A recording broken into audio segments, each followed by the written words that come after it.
Do you meditate regularly? No? No, neither do I. What I do is sit by myself or with the dogs somewhere outside without the phone. Did that mean I count my breath and work against my thoughts? Nope. But nature does a little bit of that for me. Singing with evening or morning, bird song, and the way the leaves go in the wind. It's so sort of ancestrally natural to us that it regulates the system back to presence.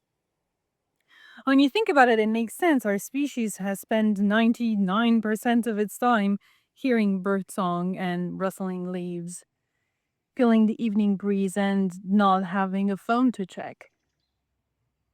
You don't have to put yourself in any lotus position, add binaural bloody beats, catch your thought mid thought, and stop it by not wanting to stop it. The shortcut is quite simple. Go outside, no phone, 10 minutes.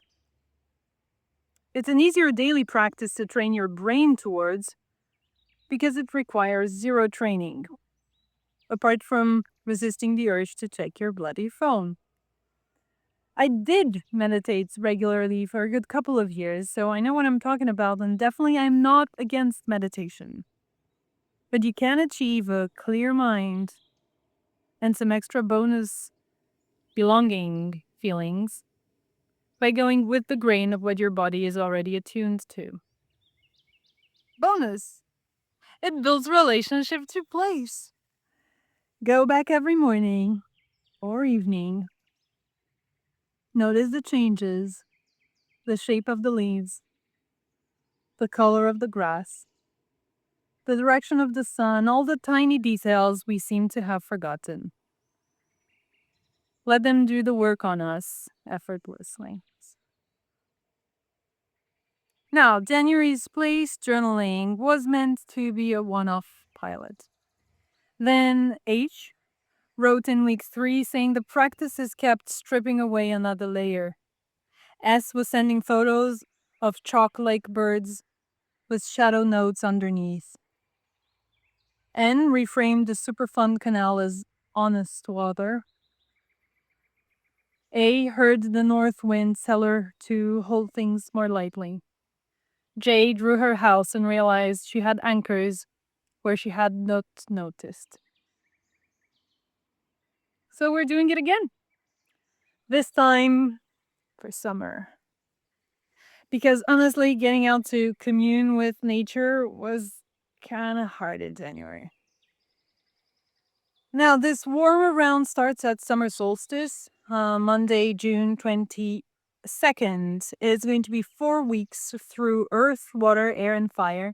Same elemental structure as January. Mostly different practices because summer asks different things of you.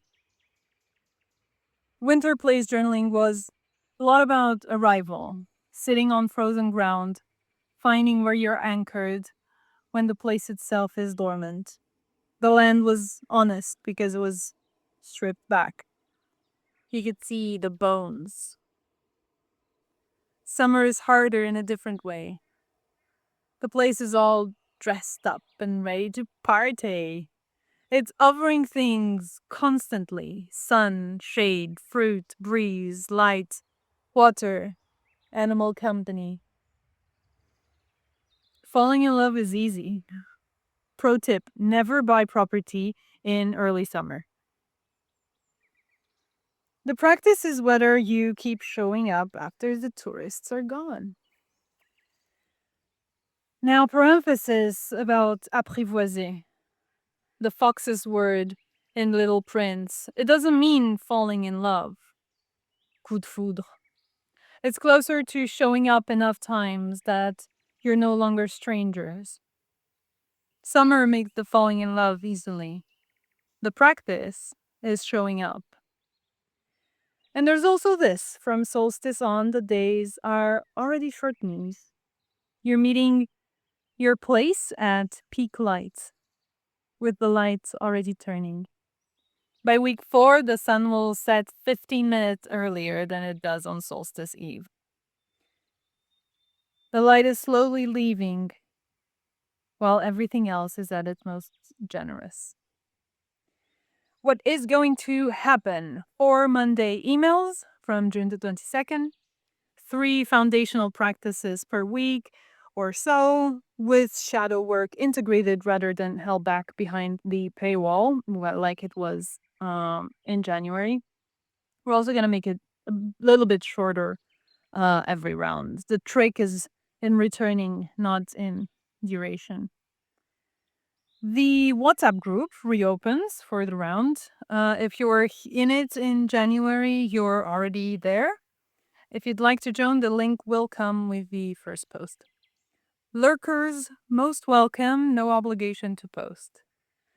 Note, if you have participated in the January round even a little and have ideas on how to make this time around 10 times better, 1% better, 10% better, please leave a note in reply.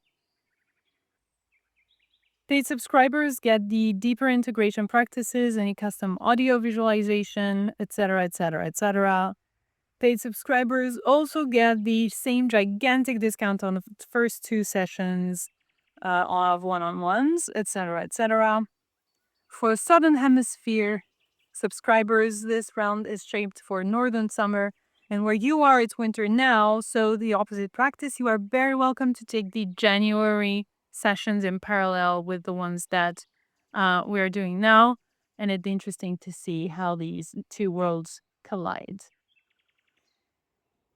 On discussing estates as the bioregional hub avant la lettre. The oldest estates in Europe were never really about the house per se. Lovely Tanya, Marian, and I sat down to talk about land stewardship. We covered how I came to listen to your land, what estate work actually looks like, the role of technology, and what environmental education means in my field. Tanya asked good questions and let me follow the thread further than most interviewers would. Listen to the podcast here. There's all of the links, and discover Tanya's work on this other link. That is it for today.